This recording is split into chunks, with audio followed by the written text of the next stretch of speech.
3 או 4. אם נכנסתם ל4, אז תיכנסו פה. עכשיו אתם יכולים לבדוק מה אתם רוצים. אם מה שרציתם לא פה, או שאתם אוהבים שום דבר, תלחצו פה. ותחפשו מהקטגוריה שלכם. אני אלך על hair. עכשיו תבדקו מה אתם רוצים להוריד. למשל בחרתם דבר כזה. עכשיו אתם יכולים לבדוק אם אתם בטוחים שאתם רוצים להוריד את זה. אם אתם לא רוצים, אתם יכולים לחזור לקטגוריה שלכם. וכמובן שאתם יכולים גם מעל ל-hair. נלך על זה. ולאט לאט להתחלף בתמונות. אז כדי להיות בטוחים שאתם רוצים להוריד, תלחצו פה. על הלחצן הירוק. וכמובן לכל מי שיש סימס 3, הוא יכול להוריד את זה. אם אין לכם, זאת אומרת, אתם לא יכולים להוריד. אוקיי, אז תלחצו פה על הלחצן הירוק.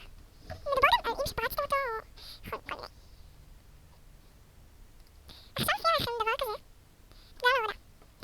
אם לא עובד לכם ופה, אז תלחצו פה. עכשיו הסימס ייפתח ואנחנו נלך לפתוח את זה. אחר כך ייפתח לכם המסך של הסימס. סליחה שאצלי לא רואים כלום, פשוט המחשב שלי ממש נתקע. אז יפה לכם דבר כזה, ובואו תצטרכו לחכות כמה שניות. שימו לב שאם יהיה כתוב פה error, נסו להוריד שוב, או שתפתרו את הבעיה. לחצו על OK. עכשיו תעברו לתיקייה השנייה פה. כאן זה מראה לכם את כל העבודות שעשיתם, ועכשיו אתם צריכים לחכות קצת. והנה העבודה שלכם. כמובן שאם תרצו למחוק את זה, תלחצו פה. רק תעשו פה, ואז כאן. אם תרצו למחוק את זה, דבר ראשון צריך שזה ייכנס לתוך הסימס. עכשיו בזמן שזה ניתן ועבר על 100, צריך לזרע לכם את כל העבודות שלכם. תלחצו על OK.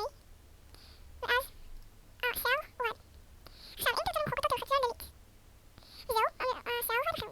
אז מקווה שאהבתם, אשמח לתגובה, וזהו, וביקורת על מה שלא היה בסדר, אז מקווה שאהבתם והבנתם. קישור באתר, קישור באתר למטה.